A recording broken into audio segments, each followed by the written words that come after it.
بزرگ یہ جدوجہد کر رہے ہیں، آج کراچی میں جمع ہیں. اگر آپ یہ پکار سننے سے قاصر ہیں تو کل یہ آپ کو گلے سے پکڑ کر محلوں سے باہر پھینک دیں گے. اور اس کے ساتھ ساتھ وہ دہشت گرد جنہوں نے اس کراچی کو کلاشنکوف کے زور پہ یرغمال بنایا ہے، راولپنڈی اور اسلام آباد کے حکمرانوں نے یہ سارا شہر کراچی ان دہشت گردوں کو لیز پہ دیا ہوا ہے. میں ان کو کہنا چاہتا ہوں کہ یہ اپنے بکواس کے فلسفے بند کرو. یہ کیسے ہو سکتا ہے کہ کس آدمی نے 5 کروڑ کی 10 کروڑ کی چوری کی ہو وہ بڑا مجرم ہو، اور جس نے 30 لوگوں کو قتل کر کے ڈرل مشینوں سے سوراخ کر کے زندہ انسانوں کی کھالیں اتاری ہو اور وہ محسوس ہو جائیں گے؟ یہ کیسا فلسفہ ہے؟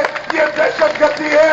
اس کے لیے میں کہنا چاہتا ہوں کہ یہ این آر او کے حصے دار، این آر او سے فیضیاب ہونے والے، یہ انکم کے قاتل، یہ دہشت گرد جو 3000 لوگ سندھ کے ماؤں بہنوں کی عصمت دری کے مجرم ہیں اور بے گناہ لوگوں کے قتل کرنے کے قاتل ہیں، ان سارے لوگوں کو عشرت العباد سمیت، الطاف حسین قاتل سمیت سارے لوگوں کو پکڑ کر یہ سرداری کی ذمہ داری ہے، اس ملک کے حکمرانوں کی ذمہ داری ہے، گیلانی کی ذمہ داری ہے کہ ان سارے قاتلوں کو گورنر ہاؤس میں بٹھانے کے بجائے، وزارتی محلوں میں بٹھانے کے بجائے گرفتار کر کے عدالت کے کٹڑے میں کھڑا کرنا چاہیے.